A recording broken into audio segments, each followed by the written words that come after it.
আসসালামু আলাইকুম প্রিয় শিক্ষার্থীরা, তোমাদেরকে আজকে প্রথম ক্লাসে স্বাগতম।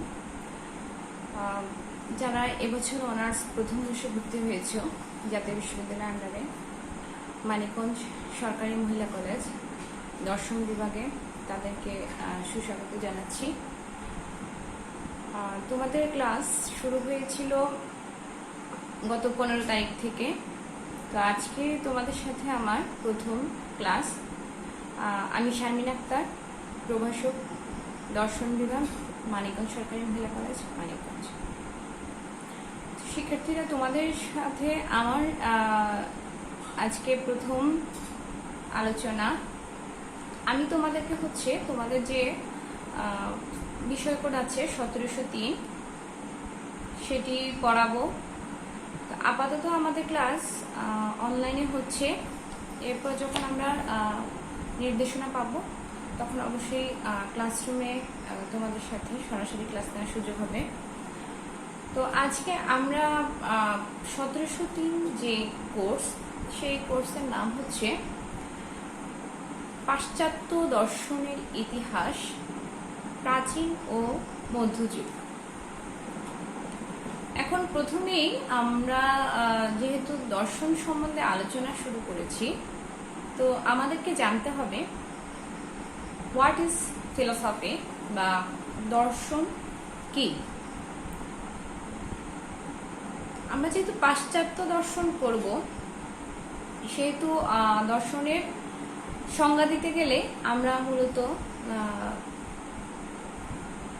পাশ্চাত্যের দিক থেকে যে সংজ্ঞাগুলো দিয়েছে সেগুলোকে প্রাধান্য দিয়ে থাকি। তবে দর্শনের ইংরেজি হচ্ছে ফিলোসফি। ফিলোসফি শব্দটি প্রথম ব্যবহার করেছিলেন খ্রিস্টপূর্ব 6 শতকের দিকে পিথাগোরাস। দার্শনিক পিথাগোরাস প্রথম ফিলোসফি শব্দটি ব্যবহার করেন। তিনি নিজেকে জ্ঞানী ব্যক্তি না ভেবে তিনি তাকে নিজেকে মনে করতেন হচ্ছে জ্ঞান অনুরাগী বা প্রজ্ঞার অনুসারী। সেই থেকেই ফিলোসফি শব্দটি প্রচলিত হতে থাকে। ফিলোসফি শব্দটি, ইংলিশ ফিলোসফি শব্দটি এসছে গ্রিক শব্দ ফিলোস এবং সোফিয়া থেকে। ফিলোস শব্দের অর্থ হচ্ছে অনুরাগ বা ভালোবাসা, আর সোফিয়া শব্দের অর্থ হচ্ছে জ্ঞান বা প্রজ্ঞা। তাই আমরা বলতে পারি যেখানেই জ্ঞানের প্রতি আগ্রহ বা অনুরাগ রয়েছে সেটি হচ্ছে দর্শন।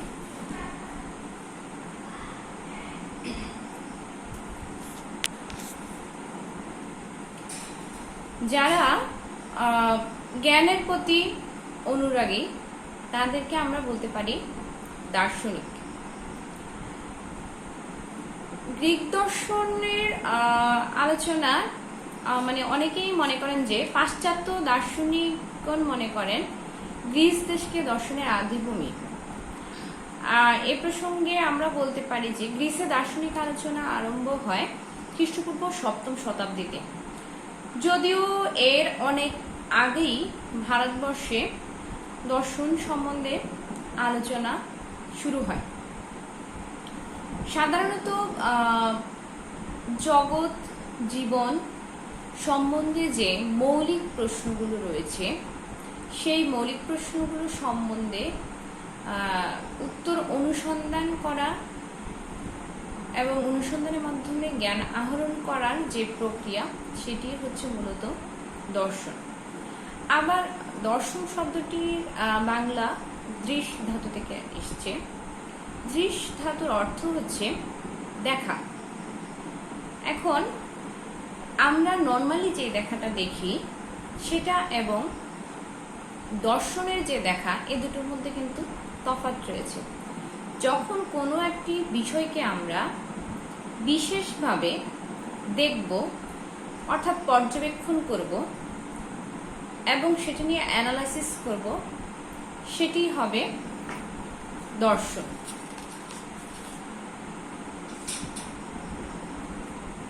আসলে আমরা বলতে পারি যে শাস্ত্রের সাহায্যে সত্যের সন্ধান লাভ করা যায় তার নাম দর্শন। প্লেটোর মতে যারা শাশ্বত পরিবর্তনহীন সত্তার ধারণা করতে পারেন তারাই হচ্ছে দার্শনিক। দার্শনিক বলতে আমরা মূলত জ্ঞানী ব্যক্তিদের বুঝিয়ে থাকি। পাশ্চাত্য দর্শনের মূলত যারা তখনকার সময়ে পাশ্চাত্যে জ্ঞানী ব্যক্তি ছিলেন সমাজে, তাদেরকে দার্শনিক বলে অভিহিত করা হতো। গ্রিক দর্শনের সঙ্গে গ্রিক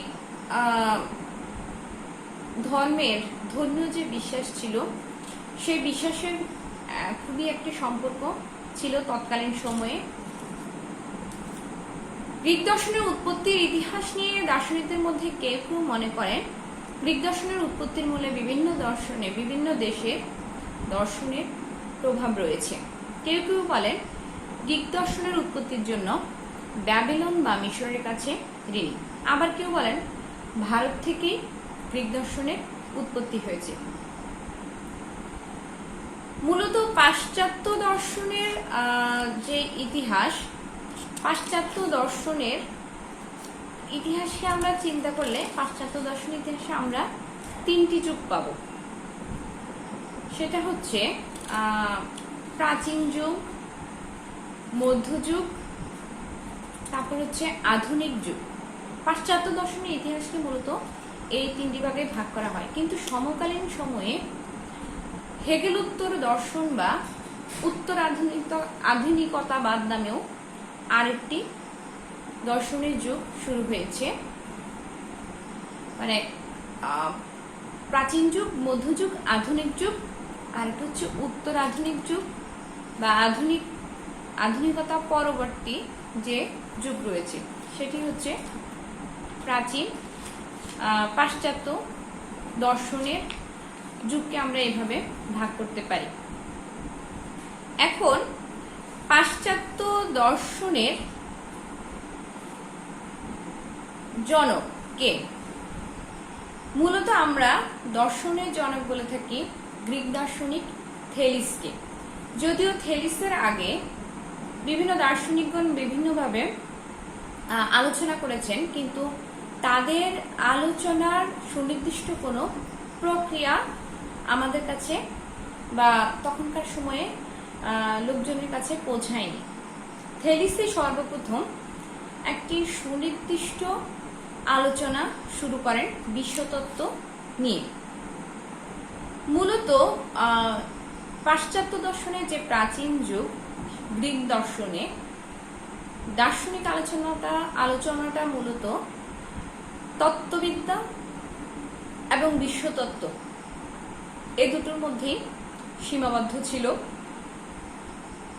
গ্রিক দর্শনের সাথে তখনকার সময়ে ধর্মীয় বিশ্বাসের সম্পর্ক খুবই নিবিড় ছিল। গ্রিক ধর্মের দুটো প্রধান দিক রয়েছে।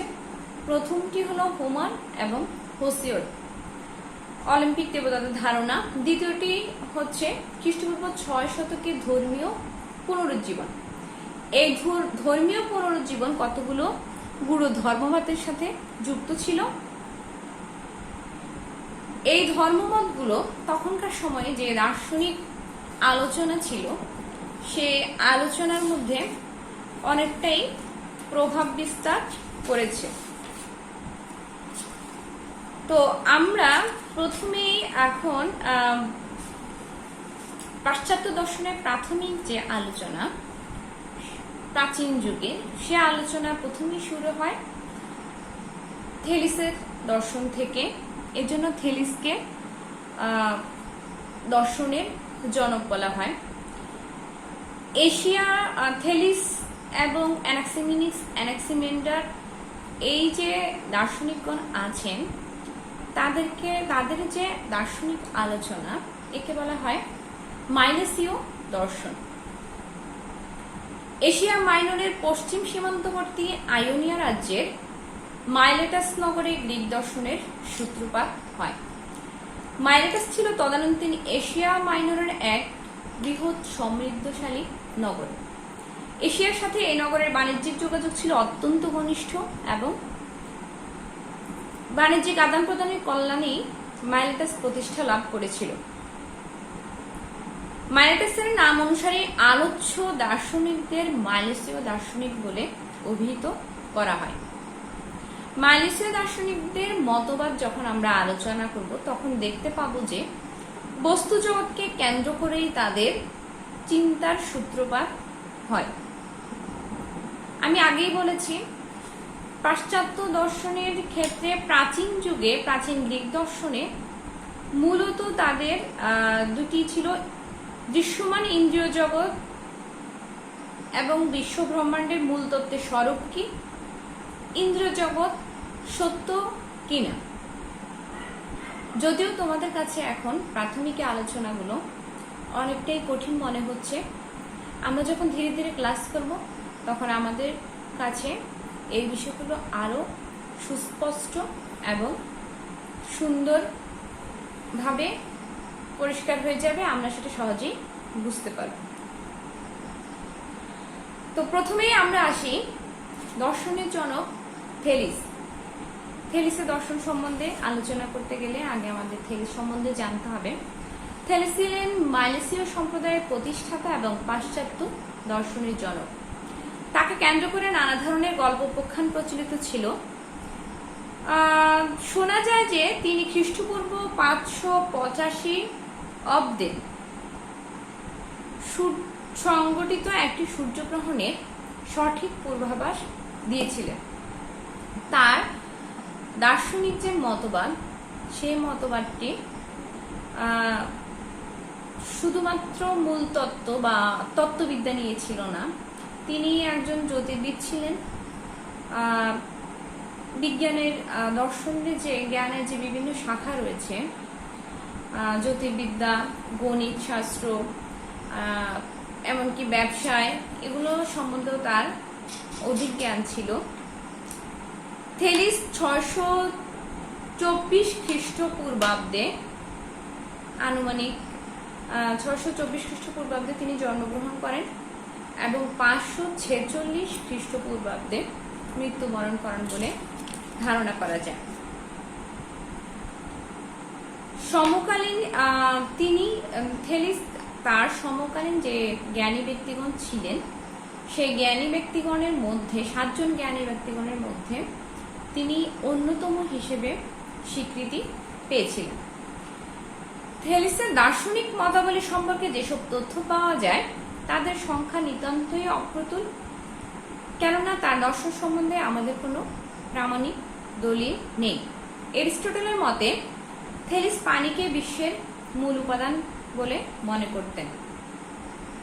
তার মতে পানি থেকে যাবতীয় পদার্থের উৎপত্তি এবং পানিতেই সবকিছুর পরিণতি। দ্রব্য মাত্রই পানির অবস্থাভেদে উৎপন্ন। এছাড়া থেলিস মনে করতেন যে পৃথিবী একটি চ্যাপ্টা থালার মতো এবং তা পানির উপর ভাসমান। এছাড়া সব পদার্থেই দেবতা আছেন বলে তিনি বিশ্বাস করতেন। তিনি পানিকে কেন বিশ্বের মূল তত্ত্ব বা আদি কারণ বলেছেন, এ ব্যাপারে নিশ্চিত করে কোনো কিছু বলার উপায় নেই আমাদের, কেননা তার রচিত কোনো গ্রন্থ আমাদের কাছে নেই। মূলত তিনি যে আলোচনা করেছেন তার পরবর্তী যে দার্শনিকগণ ছিলেন তাদের থেকে আমরা তার দার্শনিক আলোচনা সম্বন্ধে জানতে পারি। অনেকেই ধারণা করেন সম্ভবত তিনি সূক্ষ্মীকরণ ও স্থূলীকরণের সাদৃশ্যমান থেকে এ সিদ্ধান্তে উপনীত হয়েছিলেন যে পানি হচ্ছে এই পৃথিবীর মূল তত্ত্ব। পানির মধ্যে এমন একটি গতিশক্তি রয়েছে যা তার সার্বিক রূপান্তরের পক্ষে সহায়ক। আমরা জানি পানি তরল, কঠিন এবং বায়বীয় 3টি অবস্থায় ধারণ করতে পারে। সেটি কখনো জমে গিয়ে বরফ হয়, আবার কখনো বায়বীয় অবস্থায় থাকে, ভাস্পে পরিণত হয়, আবার সেটি গলে তরল অবস্থায়ও পানিই থাকে। পানি জগতের মূল তত্ত্ব বা আদি উপাদান এবং বিশ্বের যাবতীয় দ্রব্য পানিরই বিভিন্ন রূপ। কারণ আমরা পৃথিবীতে প্রাকৃতিক যে কোনো দ্রব্যই দেখি না কেন, তার ভিতরে কিন্তু আমরা পানির অবস্থানটা লক্ষ্য করি। পানি ছাড়া কিন্তু প্রাকৃতিক কোনো বস্তু নেই।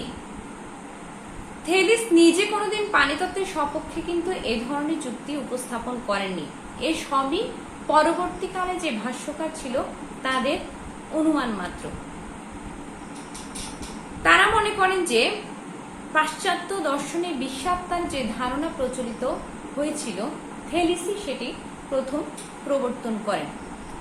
মানিসীয় দার্শনিকদের সবাই বিশ্বাস করতেন যে বিশ্বের সব জড়দ্রব্যই প্রাণবান ও গতিশীল। থেলিস শুধু বিশ্বাত্মাই নয়, দৈব চেতনায়ও বিশ্বাস করতেন। এখন আমরা বুঝতে পারি যে থেলিসের দর্শনের গুরুত্ব কি ছিল। আধুনিক যুগে এসে আমরা থেলিসের যে তত্ত্ব সেটাকে আমরা নিতান্তই সরল বলে প্রতীয়মান করতে পারি, বা আমাদের কাছে খুবই সরল মনে হতে পারে বা অবৈজ্ঞানিক মনে হতে পারে। কিন্তু তার যেই আধুনিক পরিবেশের এসব সুযোগ সুবিধা বা সাজ সরঞ্জামের কোনোটিই কিন্তু তখন থেলিসের কাছে ছিল না। কিন্তু তবুও তিনি স্বাধীন চিন্তা ও নিরপেক্ষ বিচার বিশ্লেষণের মাধ্যমে সেদিনের চিন্তাধারা এক পরিবর্তন সাধন করেন এবং তিনি প্রথম জগৎ সম্বন্ধে একটি পদ্ধতির সাহায্যে নির্দিষ্ট একটি ব্যাখ্যা প্রদানের চেষ্টা করেন এবং নির্দিষ্ট একটি পদ্ধতি অবতারণা করেন। তিনি জগৎ ব্যাখ্যায় যে নীতি ও পদ্ধতির অনুসরণ করেছিলেন তা সম্পূর্ণরূপে প্রাকৃতিক ও বৈজ্ঞানিক ছিল।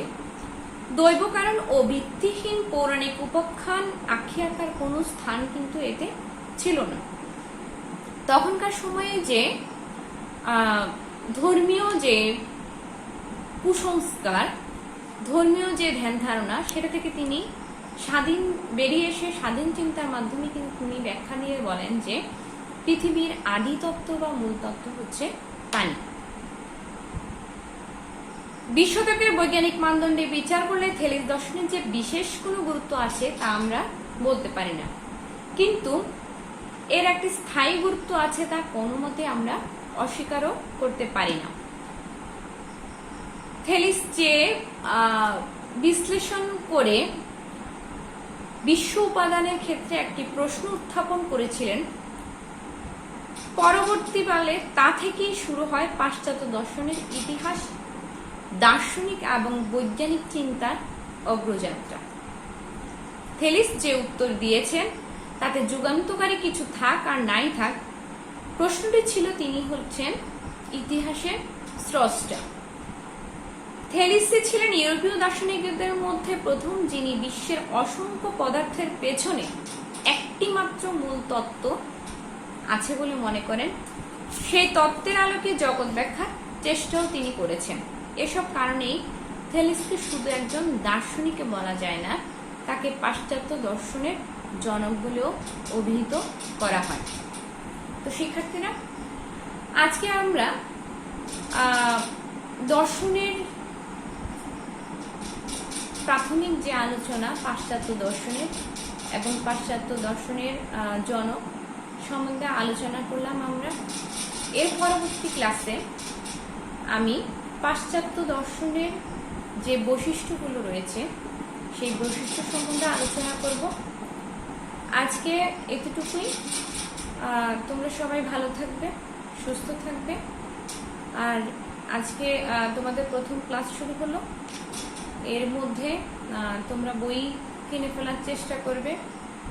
যদি তোমরা ধীরে ধীরে পড়ো তাহলে তোমাদের কাছে এই বিষয়টি এখন যতটাই কঠিন মনে হচ্ছে, ধীরে ধীরে সেটা ততটাই সহজ মনে হবে এবং বিষয়গুলো তোমাদের কাছে আরো সুস্পষ্ট হয়ে যাবে।